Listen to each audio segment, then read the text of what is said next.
all arrears since 2014 that we came to meet. Mr. Speaker, for our government, support for the private sector is a top priority.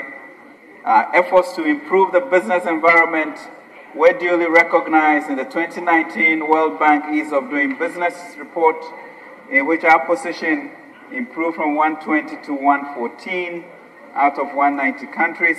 This is just a beginning as we strive to continually improve the business climate in Ghana. We can and will do much better. Mr. Speaker, government has provided strong support to stimulate the private sector. In addition to bringing down interest rates, we provided direct support to the sector through the stimulus and 1D1F programs. The 1D1F program has generated strong interest from several banks. 55 companies have been founded, with several others in the pipeline. Government's Planting for Food and Jobs program is yielding impressive results. In order to consolidate the gains achieved under the program, government 2 weeks ago operationalized the Ghana Commodity Exchange, the first electronic commodity exchange in West Africa. Going forward, there will be a ready market for farmers who produce grains such as corn and soya.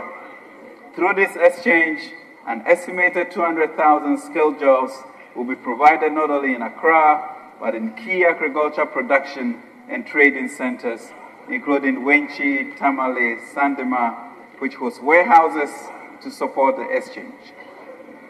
Mr. Speaker, Ghana's credibility in the international capital market is on the rise.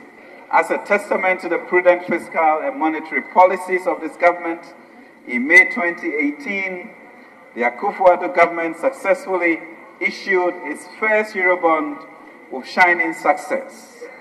A hat trick of 3 L's we call in the industry. The largest Eurobond issuance in our country's history of $2 billion, the longest maturity period of 30 years, and the lowest pricing in Ghana's history, 8.627% for the 30-year bond.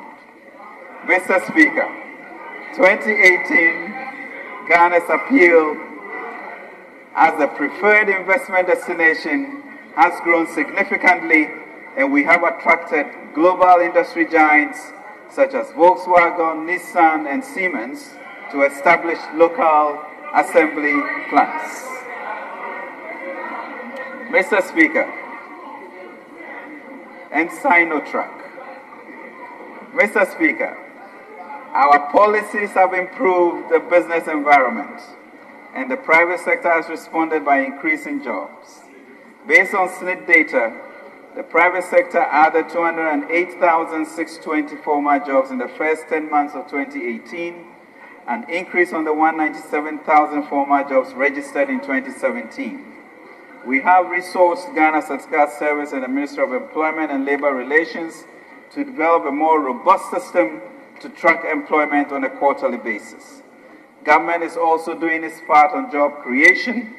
Over the period 2017 and 2018, the Ministry of Finance granted financial clearance to various agencies to recruit 88,719 Ghanaians into critical sectors of agriculture, health, and education to enable us to improve service delivery, including 20,000 in the forestry sector. In addition, the Nation Builders Corps, a 3-year transitional job opportunity for young graduates, has enrolled, Mr. Speaker, 100,000 young graduates to support the delivery of critical public services. Mr. Speaker, this is unprecedented in our nation's 50-year history. Mr. Speaker, it is a monumental achievement as it is the single largest job and skill development program in the last 50 years in our dear country. The testimonies from the beneficiaries and their families have reaffirmed government's commitment to transform our society. Mr. Speaker, in recent times, the MPP government has twice had to inherit an IMF program from our friends across the aisle, which we have successfully completed. Notwithstanding exiting the current program after successful completion, we will continue with our prudent management of the economy and buttress that with legal and institutional measures to ensure irreversibility of the gains made so far. However, as a member country in good standing, we will continue our productive policy and technical collaboration with the IMF. Mr. Speaker, Ghana looks forward with renewed confidence. This seminal 2019 budget, which comes at the midterm of President Akufo-Addo's administration, aims to consolidate the gains from tough reform measures taken so far and surge boldly forward in growing our economy, especially as we successfully exit the ECF program with the IMF, our trusted advisors in the past 3 years. Under the ECF program, we jointly made some difficult decisions which have enabled us to improve our macroeconomic situation. Mr. Speaker, we would like to acknowledge the role and contribution of the IMF in our achievements in macroeconomic stabilization and growth. As a member of the IMF, Ghana will continue to engage through Article 4 consultations and other arrangements even after that. As we complete and exit the program in December 2018, we are also instituting measures to ensure irreversibility of the macroeconomic gains we have made. Consequently, we will, among other things, legislate a fiscal responsibility role to cap the fiscal deficit to no more than 5% of GDP as part of measures to promote budget credibility and fiscal sustainability.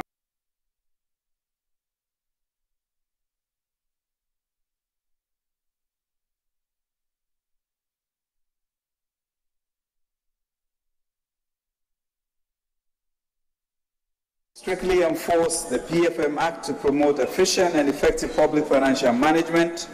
We will continue with the zero bank financing arrangement of the BOG to curb fiscal dominance as part of measures to rein in on inflation. We will maximize domestic resource mobilization and increase tax revenue to GDP ratio to levels in line with our peer lower middle income countries. We will implement expenditure efficiency and rationalization measures to increase efficiency in public spending and free more fiscal space for growth-oriented and job-creating programs. We shall enforce the Public Procurement Act and ensure sole sourcing is minimized to promote competition and efficiency in public spending, thereby promoting value for money, and institute, Mr. Speaker, risk management framework to mitigate macro-fiscal risks. In view of this, a fiscal risk unit has been established at the Ministry of Finance.